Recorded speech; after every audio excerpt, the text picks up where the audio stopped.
क्या ईरान में सत्ता का सबसे बड़ा चेहरा खत्म हो गया है?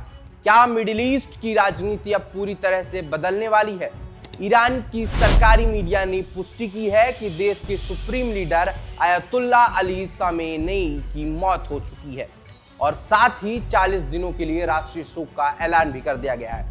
सबसे चौंकाने वाली बात यह है कि इससे पहले ही अमेरिकी राष्ट्रपति डोनाल्ड ट्रंप ने सोशल मीडिया पर दावा किया था कि अमेरिका और इजराइल के संयुक्त मिलिट्री ऑपरेशन में खामनेई मारे गए हैं। और अगर यह सच है तो इस वक्त का सबसे बड़ा सवाल यह है कि ईरान में सत्ता किसके हाथ में जाएगी।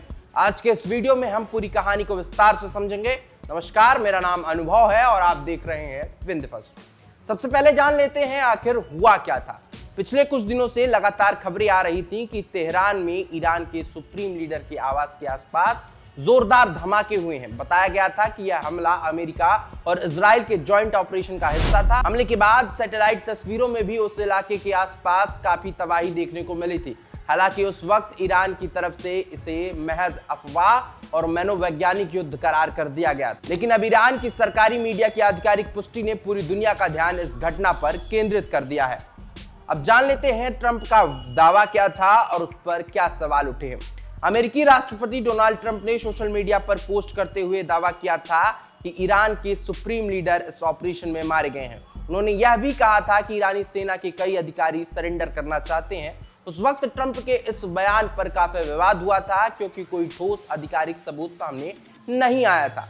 लेकिन अब अगर ईरानी मीडिया की पुष्टि सही साबित होती है तो यह अंतरराष्ट्रीय राजनीति का एक बड़ा और ऐतिहासिक मोड़ हो सकता है। अब जान लेते हैं ईरान में आगे क्या होगा। ईरान में सुप्रीम लीडर का पद महज एक राजनीतिक कुर्सी नहीं है, यह देश की सेना, न्याय व्यवस्था, धार्मिक तंत्र और सभी बड़े रणनीतिक फैसलों का सर्वोच्च केंद्र होता है। यानी एक व्यक्ति की मौत से पूरे देश की सत्ता के संतुलन हिल सकता है। अभी सबकी नजर ईरान की रेवोल्यूशनरी गार्ड यानी IRGC और सेना पर टिकी हुई है, क्योंकि आगे का नेतृत्व किसके हाथ पर जाएगा यह काफी हद तक उन्हीं पर निर्भर करता है।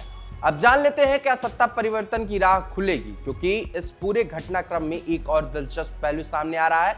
ईरान के पूर्व शाह के बेटे रजा पहलवी जो दशकों से निर्वासन में है, उन्होंने इस घटना को ईरान की आजादी का सुनहरा मौका बताया है। उन्होंने सेना से अपील की है कि वे जनता का साथ दें और देश को एक नई दिशा में ले जाएं। इस बयान ने अटकलों को और हवा दे दी है कि क्या ईरान में एक बड़ा राजनीतिक उलटफेर देखने को मिल सकता है। अब दुनिया में क्या असर पड़ेगा ये भी जान लेते हैं। अगर यह खबर पूरी तरह से सच साबित होती है तो इसके नतीजे सिर्फ ईरान तक सीमित नहीं रहेंगे। मिडिल ईस्ट की राजनीति, वैश्विक तेल बाजार, अमेरिका इजराइल संबंध और पूरी दुनिया की सुरक्षा व्यवस्था, इन सभी पर इसका गहरा प्रभाव पड़ सकता है, क्योंकि ईरान इस पूरे क्षेत्र की सबसे प्रभावशाली और निर्णायक शक्तियों में से एक है। फिलहाल हालात बेहद तेजी से बदल रहे हैं और पूरी दुनिया की नजर ईरान पर टिकी हुई है। आने वाले कुछ दिन तय करेंगे कि वहां सत्ता किस दिशा में जा सकती है। आप क्या सोचते हैं, क्या ईरान में सत्ता परिवर्तन होगा या मौजूदा व्यवस्था किसी न किसी रूप से जारी रहेगी? नीचे कमेंट सेक्शन पर अपनी राय जरूर बताएं और अगर यह वीडियो आपको जानकारी पूर्ण लगा हो तो इसे लाइक करें, शेयर करें और चैनल को सब्सक्राइब करना ना भूलें। धन्यवाद।